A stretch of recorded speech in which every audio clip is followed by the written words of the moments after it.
Saudações.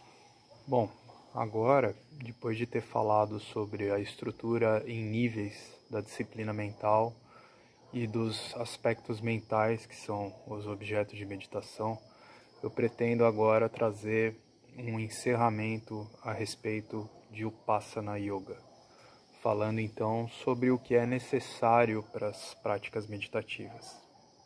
Então esse provavelmente vai ser um vídeo com uma duração um pouco menor do que os anteriores têm sido, porque a gente não precisa complicar as coisas para meditar. É pouco o que a gente precisa para uma boa meditação. O que é preciso, primeiramente, é se sentar corretamente. O Upasana também significa a prática de se sentar. Esse sentar, ele tem que ser uma postura que seja livre de tensão e, ao mesmo tempo, alerta. Não é necessário fazer posturas que necessitam de muita prática para ser alcançada, como é o caso do Padmasana, que é aquela postura clássica dos meditadores, que é conhecida como lótus completa, aquela postura em que as pernas ficam cruzadas de um jeito bem difícil, os dois pés estão sobre as pernas. E nem o Ardha Padmasana, que é o meio lótus, que as pernas ficam cruzadas, mas só um dos pés fica em cima da perna, o outro fica por baixo. Isso também não é regra. Nem mesmo a postura de se sentar com as pernas cruzadas do modo mais simples, que é o Sukhasana, também não é uma regra. Você pode meditar numa cadeira ou numa poltrona, desde que você fique numa postura livre de tensão, com os ombros e os braços relaxados e apoiados sobre o colo ou apoiados sobre os braços da cadeira ou da poltrona, e com a coluna ereta, ou seja, uma postura que precisa ser promovida, que é simultaneamente alerta e relaxada. Quanto à respiração, ela flui naturalmente, exceto se for uma prática com foco no movimento respiratório, que são os pranayamas, mas esse é um outro assunto que não será detalhado nesse vídeo aqui. Os olhos, eles podem ficar fechados sem tensão nas pálpebras. E isso quando não é uma meditação com um ponto focal no ambiente ou cuja a prática específica é tradicionalmente feita com os olhos abertos. A duração da meditação, ela pode ser estendida gradativamente. Em relação ao local da meditação, ele tem que ser um local calmo e limpo, sem cheiros intensos no ambiente. Então, se for usar algum tipo de incenso ou de fragrância de ambiente, que seja algo bem sutil. Você pode ter na frente de onde se senta o seu pequeno altar, com o seu Ishtadeva, que, como a gente falou no vídeo anterior, é a imagem da divindade da sua preferência. Esse altar também pode ter imagens dos nossos professores, os gurus, para uma reverência à linhagem que traz, que revela o autoconhecimento que o buscador almeja. Então, pode estar disposto no altar a fotografia daquele que é o meu professor direto, a fotografia do professor do meu professor, e também pode incluir outros professores que vieram antes nessa linha sucessória. Também posso incluir no altar flores ou alguma coisa que seja em reverência a esses professores, ao autoconhecimento, a Ishvara, né, através da divindade que é reverenciada. Outra coisa importante é que é preciso garantir ao máximo que você não vai ser interrompido durante a sua prática. Se for colocar algum alerta sonoro para encerrar a sua meditação em um tempo determinado, então é útil usar um som que possibilite uma finalização gentil da meditação e não um som que seja abrupto. Então pode ser, por exemplo, uma gravação do mantra Om. E aí você coloca ela programada para tocar no final do período determinado para a meditação. Bom, o melhor momento do dia é quando a mente está mais alerta.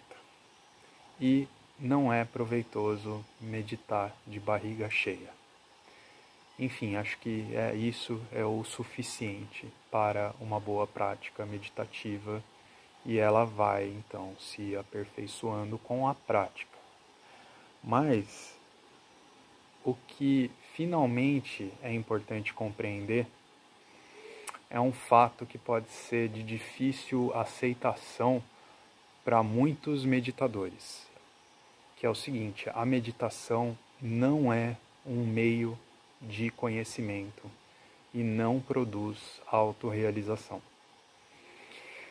Em vídeos anteriores foi falado sobre autoconhecimento, autorrealização, o que também é chamado de iluminação, que é um termo que é cercado de distorções para o que é autoconhecimento. E como foi falado nesses episódios anteriores, esse conhecimento não é o equivalente a algum tipo de experiência ou um estado que aconteceu para um suposto iluminado. Estou dizendo isso porque tem pessoas que passam anos dedicando à meditação e algumas se tornam de fato viciadas em meditação. E eu me incluo nessa categoria. E aí a frustração é quase sempre inevitável, porque as experiências de expansão, de plenitude, de dissolução e tudo mais que pode ser experimentado em meditações mais profundas e que o meditador equivocadamente entende que pode ser a experiência de iluminação que ele busca, todos esses eventos eles são como toda experiência, se encerram e nenhuma dessas experiências se estabelece permanentemente. Não demora muito, o indivíduo que meditou por horas, ele pode estar lidando com os seus assuntos do dia a dia do mesmo modo. Em algumas situações, esse grande meditador continua reagindo muito mal e às vezes parece um cão raivoso, porque a meditação ela é muito eficaz para suprimir os condicionamentos, inclusive o da raiva, mas durante o exercício meditativo. Para resolver os condicionamentos que regem o nosso modo de agir no dia a dia, a meditação tem uma capacidade limitada e que é dependente da prática regular de meditação. Para resolver gradativamente esses condicionamentos, o Karma Yoga é muito mais eficaz. Bom, mas a mente ela tem uma necessidade de estar resolvida no cotidiano, lidando com as situações do dia a dia, e não somente durante as práticas meditativas. Esse também é um ponto. Então, autorrealização se trata da neutralização de toda a ignorância na mente que produz um equívoco de compreensão sobre a realidade e sobre a nossa identidade, que produz, portanto, um senso de limitação, de inadequação e incompletude. Essa neutralização de ignorância, ela é propiciada pela assimilação do conhecimento, que é revelado por um meio de conhecimento, que na tradição vedantina são os ensinamentos estruturados nas escrituras védicas. Essa estrutura de ensinamentos compõe a possibilidade de um entendimento completo para aqueles que se associam com esse meio de conhecimento. Então, resumindo, não é a meditação, o Upasana Yoga por si só, que propicia a autorrealização, nem o Karma Yoga por si só. O Karma Yoga e todas as meditações, elas se apoiam e são estruturados com base no conhecimento do Vedanta. A associação com esse conhecimento é que é essencial para a autorrealização. E é por isso que o Vedanta tem os 5 estágios de desenvolvimento que vêm sendo abordados nessa série de vídeos. Karma e Upasana Yoga, que são os 2 estágios abordados nesses últimos vídeos e que, como foi dito, eles servem de preparação para que se tenha uma mente cada vez mais clara para entrar em contato direto com os ensinamentos do Vedanta. E aí então ler, ouvir os ensinamentos com o auxílio de um professor, que é Shravana, para então contemplar esses ensinamentos, Manana, e, enfim, praticar, aplicar, e então assimilar esses ensinamentos, Nididhyasana. Lembrando que Shravana, Manana e Nididhyasana foram abordados nos vídeos 3 e 4 dessa série de vídeos aqui.